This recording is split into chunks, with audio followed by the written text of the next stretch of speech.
কোথাও কয়েকদিনের বাসি খাবার ফ্রিজে কাঁচা মাংসের সঙ্গে রাখা হচ্ছে রান্না করা মাংস, আবার কোথাও রান্নাঘরে অস্বাস্থ্যকর পরিবেশ।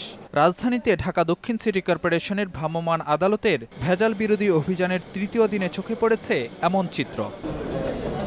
প্রায় সব দোকানেই দেখা যাচ্ছে নানা অনিয়ম, আর এসব অনিয়মের দায়ে রাজধানীর গুলিস্তান এলাকায় 5 হোটেল মালিক কর্মকর্তাদের 3 থেকে 7 দিনের, ফকিরাপুল এলাকায় একজনকে দেওয়া হয় 3 দিনের জেল, নবাবপুর এলাকায় আদি মরণচাঁদ মিষ্টান্ন ভাণ্ডারের 2 ব্যবস্থাপককে দেওয়া হয় 15 দিন করে এবং যাত্রাবাড়িতে নান্না হোটেলের ব্যবস্থাপককে দেওয়া হয় 5 দিনের কারাদণ্ড।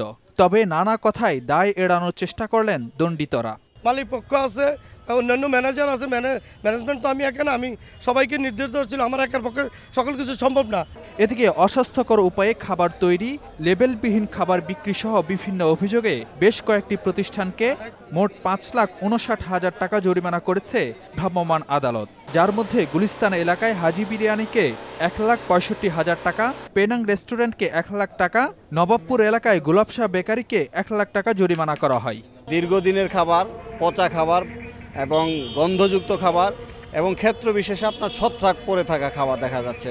ঢাকা দক্ষিণ সিটি কর্পোরেশনের ভেজাল বিরোধী এই অভিযান চলবে আরও 4 দিন। ফারুক ভূঁইয়া, রবিন, সময় সংবাদ, ঢাকা।